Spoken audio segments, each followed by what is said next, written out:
We're back on Morning Trade Live. We'll get a closer look at the home building segment after the close when KB Home reports its earnings. Analysts are expecting adjusted EPS of $1.50 for the third quarter, with revenue checking in at $1.6 billion.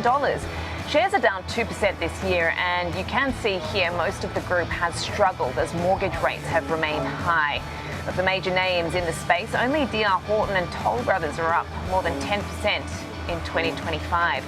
Let's go inside out on KB Home ahead of earnings and the rest of the home builders. Joining us now is Alex Barron, President Founder, Housing Research Centre. Thank you so much for your time, Alex. What are your expectations for KB Home earnings? Hello to you. Yeah, this year has been somewhat of a disappointing year for most of the builders, including KB Home. They've struggled to find the sales pace that they were expecting at the beginning of the year. Also, a lot of builders went into this year expecting a good year, and they overbuilt too much spec supply. And so the last couple quarters has been a story of basically declining prices. Prices are down about 10% year to date. They've been experiencing a decline in margins. So most of the builders, including KB, are going to have orders and earnings down year over year when they report. Okay, so what do you expect to hear as far as the guidance is concerned? Because, as you say, perhaps a little bit backwards looking in the sense that we've also now got that rate cut. There is expectations for more down the road. And we have had some encouraging, you could say, at least some positive sort of green shoots as far as, mortgage applications, refinancing, people trying to capture or at least take advantage of, some of those lower rates. What does that tell you, and what does that mean for their forecasting, do you think? Yeah, I mean, as I stated, I think there's going to be a couple more quarters of bad news when it comes to the earnings. The way this business works is basically a lot of builders like KB, for example, they're more of a build-to-order builder than a spec builder. So what that means is that the homes that they'll be delivering in third quarter are homes that they sold back in the first quarter. So there's a bit of a lag effect. We don't think there's going to be a turnaround in earnings until 2026 at the earliest. And right now, a lot of the builders, because they've had this oversupply problem, they've basically been competing against each other in terms of cutting prices and offering large incentives like rate buy downs to try to stand out and, win the people's business. We had good news this morning in terms of new home sales, but even that seems a little bit out of place relative to everything that's been happening. As far as interest rates, even though the Fed did cut, last week, 25 basis points, most of the builders have already been offering below market rates for most of the year.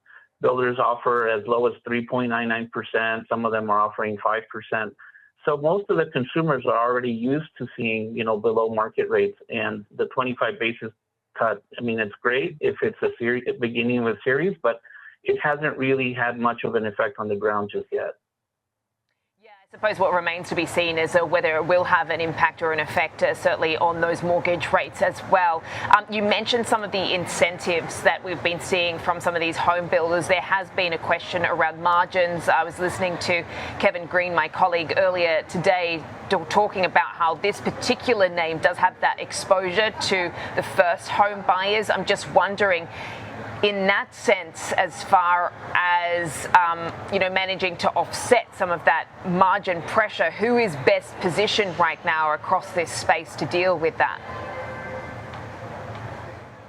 I mean, the margin pressure is across the board, but the builders that have done the best are the ones that have more of a, let's call it not a spec business. The ones that are focused exclusively on the entry level and on building specs, those have suffered the greatest margin compression. Those would be companies like Lennar, D.R. Horton, LGI Homes, Meritage. Those have seen the largest margin compression. The builders that are more focused on build to order and or that don't serve only the entry level, that are focused on, let's say, move up, luxury and active adult, those builders have actually not seen their margins compress as much.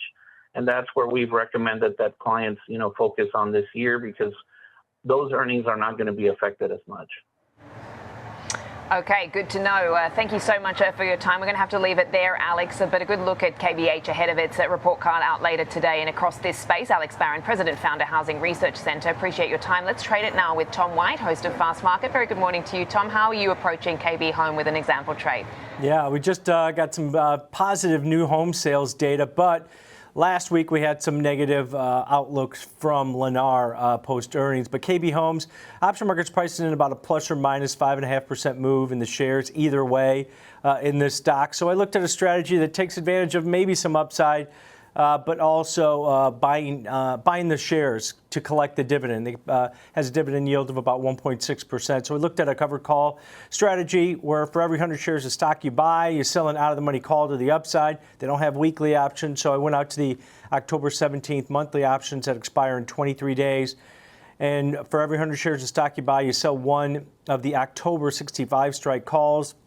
You're going to pay roughly a debit of about $61.30 on that. So you're buying the shares at a discount because you're selling the call that creates some yield on this one. That break even is $61.30 on this one. That's the price that you pay for it. It allows you to a paid to wait type strategy where, hey, I can collect yield on this short call, create some upside exposure for the stock, but then also buying the shares at a discount if you do want to hold those and continue to collect that dividend yield of 1.6% annually.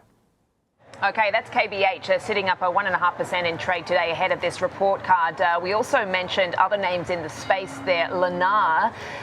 What about an example trade for that one, Tom? Yeah, pretty rough earnings report for this company last week, and that was based on the fact that guidance is still pretty soft. I mean, you got to figure that the home builders have been in a recession for the last year, like a rolling recession. So maybe some good news on new home sales helped, but I looked at something a little bit more aggressive, a little bit more directional, but giving myself more duration on this one. So I went out to the November monthly cycle. So this is 59 days to expiration on this one. We're going to buy slightly in the money call vertical here. We're going to buy the 125 strike call, and then against it to offset some of the costs on this position, we're going to sell the 140 strike call. So a bullish $15 wide call vertical. You're going to pay roughly about a 5.10 debit for that spread. The debit you pay is going to be a risk on this trade, so $510, but that can expand to $15 if it goes back above 140 at expiration over the next basically 2 months on that one.